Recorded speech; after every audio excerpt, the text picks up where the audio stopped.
আগামীকাল পশ্চিমবঙ্গে দ্বিতীয় দফার শেষ দফার নির্বাচন। 7টি জেলায় মোট 142টি আসনে হবে ভোট গ্রহণ। কিন্তু সব থেকে বড় প্রশ্ন একটাই, প্রথম দফার নির্বাচন যেভাবে কার্যত মোটের উপর শান্তিপূর্ণভাবে কেটেছে, দ্বিতীয় দফায় নির্বাচন কি সর্বাত্মক শান্তিপূর্ণভাবে হবে?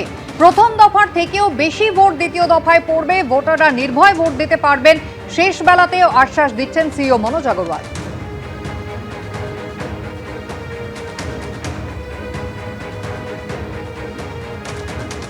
আমি আশা করি যেটা আছে all the political parties and candidates ওরা সব চায় কি আপনার ভোটার নির্ভয়ে গিয়ে ভোট দিতে পারবে।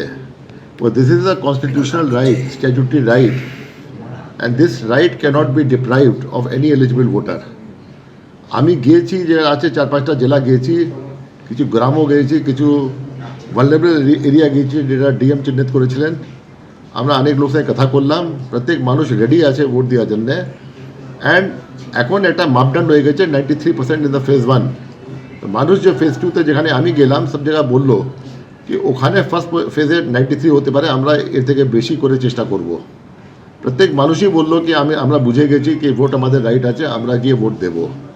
তো আমি তো আশা করি কি ফার্স্ট ফেজে যেমন প্রিপারেশন ছিল ওর থেকে বেশি প্রিপারেশন সেকেন্ড ফেজে হবে, क्योंकि ফার্স্ট ফেজে এরিয়া অনেক বেশি ছিল। ফার্স্ট ফেজে আপনার ল্যান্ড এরিয়া অনেক বেশি ছিল। সেকেন্ড ফেজে আপনার যে আছে এরিয়া আপনার অনেক কম আছে। আপনার সিট যেটা আছে ফার্স্ট ফেজে 152 ছিল, এখন 142 আছে। তো আমাদের এরিয়া ডমিনেশন আর ভালো হবে সেকেন্ড ফেজে। অ্যান্ড সেকেন্ড ফেজে আমাদের প্রিপারেশন একদম আছে, ট্রাইড অ্যান্ড টেস্টেড মেশিনারি আছে, যে প্রোটোকল আমরা তৈরি করলাম ওটা প্রায় ট্রাইড অ্যান্ড টেস্টেড আছে। এক আধ দো জিনিস যেটা অ্যাড করতে হবে আমরা অ্যাড করব। আশা করব আমরা একদম ফ্রি অ্যান্ড ফেয়ার ইলেকশন করাতে পারবো, যেমন ফার্স্ট ফেজে হয়েছিল ওই রকম সেকেন্ড ফেজে করা। আমি আশাবাদী আছে এরকম হবে। দ্বিতীয় দফার ভোটের আগে নিউ টাউনে কন্ট্রোল রুম খোলা হলো কেন্দ্রীয় বাহিনীর তরফে। এই কন্ট্রোল রুম থেকেই নজরদারি চালানো হবে 142টি বিধানসভা কেন্দ্রে। দ্বিতীয় দফায় মোট 2321 কোম্পানি কেন্দ্রীয় বাহিনী মোতায়েন করছে নির্বাচন কমিশন। মোটের ওপর প্রথম দফা মিটেছে নির্বিঘ্নেই। এবার দ্বিতীয় দফায় দক্ষিণবঙ্গে ভোট শান্তিপূর্ণ করানোর চ্যালেঞ্জ। কেন্দ্রীয় বাহিনীর তরফেও সেরে ফেলা হয়েছে চূড়ান্ত প্রস্তুতি। নিউ টাউনে খোলা হয়েছে কন্ট্রোল রুম। 142টি বিধানসভা কেন্দ্রকে 7টি ক্লাস্টারে ভাগ করা হয়েছে। প্রতিটি ক্লাস্টারের জন্য রাখা হয়েছে আলাদা আলাদা মনিটরিং টেবিল।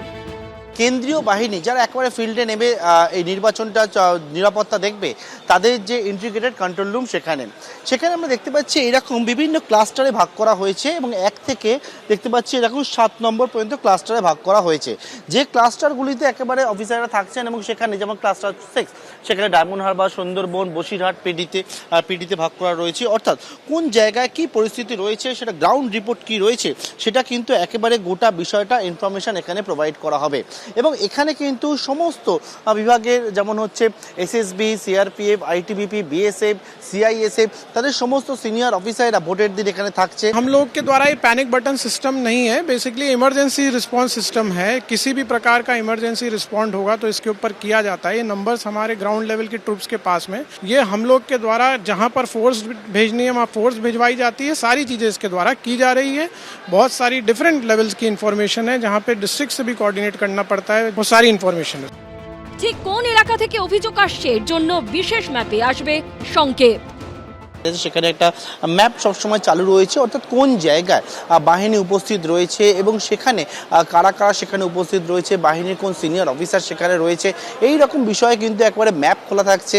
এবং সেটাকে দেখা হবে যে কোন জায়গা থেকে কোন জায়গায় গন্ডগোল হলে ফোর্সকে একদিক থেকে অন্য দিকে পাঠানো যায় দ্রুততার সঙ্গে, সেই বিষয়টা দেখা হবে। দ্বিতীয় দফায় মোট 2321 কোম্পানি কেন্দ্রীয় বাহিনী মোতায়েন করছে নির্বাচন কমিশন। থাকছে 38,297 জন রাজ্য পুলিশ। প্রতিটি বুথে থাকবে কমপক্ষে হাফ সেকশন কেন্দ্রীয় বাহিনী। যেখানে 3টে বুথ সেখানে থাকবে 1 সেকশন কেন্দ্রীয় বাহিনী। 5টি বুথ হলে সেখানে কেন্দ্রীয় বাহিনী থাকবে 2 সেকশন। বারাসাত পুলিশ জেলায় মোতায়েন থাকছে 112 কোম্পানি কেন্দ্রীয় বাহিনী।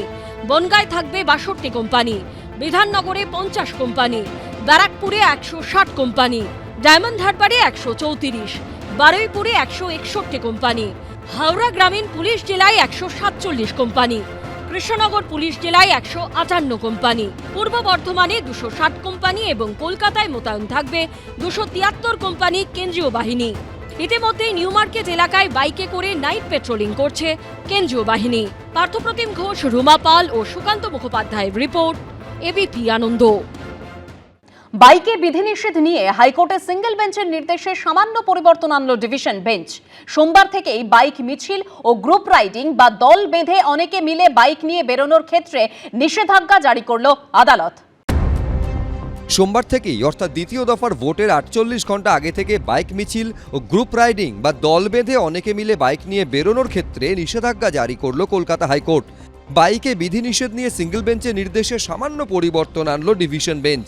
পাশাপাশি সোমবার বিচারপতি শম্পা সরকার ও বিচারপতি অজয় কুমার গুপ্ত ডিভিশন বেঞ্চ নির্বাচন কমিশনের উদ্দেশ্যে বলে, একজন নাগরিকের অধিকার আপনারা খর্ব করতে পারেন না। বিহার এবং অসমের ক্ষেত্রেও কি একই বিধিনিষেধ আরোপ করেছিলেন? যদি সেখানে করে থাকেন তাহলে এক্ষেত্রেও অনুমতি দেওয়া হবে। ডিভিশন বেঞ্চ বলেছেন যে এই যে বাইক রাইডার বা সাধারণ মানুষ যারা এই বাইকের চলেন, তাদের আমরা কি এখন কোয়ারেন্টিনের মধ্যে রয়েছি বা কোনো রকম এমার্জেন্সির মধ্যে রয়েছি? সুতরাং এই রাইট কখনোই সাধারণ নাগরিকের হাত থেকে সরিয়ে নেওয়া যায় না। সামান্য যে মডিফিকেশনটুকু করেছেন সেইটুকু হচ্ছে যে কোনো রকম বাইক র্যালি এবং দ্রুত গতিতে বাইক র্যালি এইগুলি বন্ধ করে দেওয়া হয়েছে। বাকি সমস্ত যে জাস্টিস কৃষ্ণ রাওয়ের অর্ডার ছিল তাতে কোনো রকম কোনো ডিভিশন বেঞ্চ হস্তক্ষেপ করেননি। বাইক র্যালি নিষিদ্ধ করা ছাড়াও ভোটের দুদিন আগে মোটরবাইক চলাচলের ক্ষেত্রে বেশ কিছু বিধিনিষেধ জারি করেছিল নির্বাচন কমিশন। সেই নির্দেশকে চ্যালেঞ্জ করে কলকাতা হাইকোর্টে মামলা করেন আইনজীবী ঋতঙ্কর দাস। সেই মামলায় বৃহস্পতিবার নির্বাচন কমিশনের ভূমিকায় তীব্র ক্ষোভ প্রকাশ করেন বিচারপতি কৃষ্ণ রাও। শুক্রবার সিঙ্গেল বেঞ্চ নির্দেশ দেয়, ভোট গ্রহণের 48 ঘন্টা আগে থেকে কোনো বাইক র্যালি বা শোভাযাত্রার অনুমতি দেওয়া হবে না। ভোট গ্রহণের 12 ঘন্টা আগে অর্থাৎ 28 এপ্রিল সন্ধে 6টা থেকে বাইকে একজনের বেশি চড়তে পারবেন না। সিঙ্গেল বেঞ্চের সিদ্ধান্তকে চ্যালেঞ্জ করে ডিভিশন বেঞ্চে যায় ইসিআই। সেই মামলাতেই সিঙ্গেল বেঞ্চের প্রায় সব সিদ্ধান্তই বজায় রাখল ডিভিশন বেঞ্চ।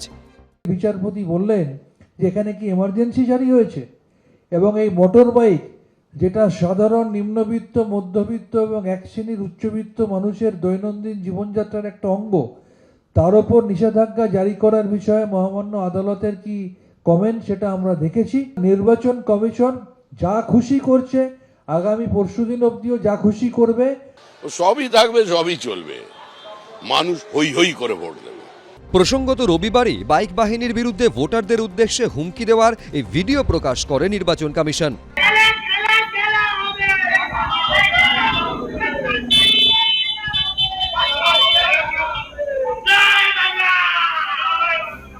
এই ঘটনায় মামলা দায়ের করে ডায়মন্ড হারবার থানার পুলিশ। বাইক বাহিনীর বিরুদ্ধে ভয় দেখানো, হুমকি, শান্তিভঙ্গের চেষ্টা, সরকারি কাজে বাধাসহ একাধিক ধারায় এফআইআর দায়ের করা হয়েছে। এই প্রেক্ষাপটে দ্বিতীয় দফার ভোটের 48 ঘন্টা আগে থেকে বাইক মিছিল ও দল বেঁধে বাইক নিয়ে বেরোনোর ক্ষেত্রে নিষেধাজ্ঞা জারি করল কলকাতা হাইকোর্ট। সৌভিক মজুমদার, কৃষ্ণেন্দু অধিকারী, শিবাশিস মৌলিক, এবিপি আনন্দ। এবিপি আনন্দ, এগিয়ে থাকে, এগিয়ে রাখে।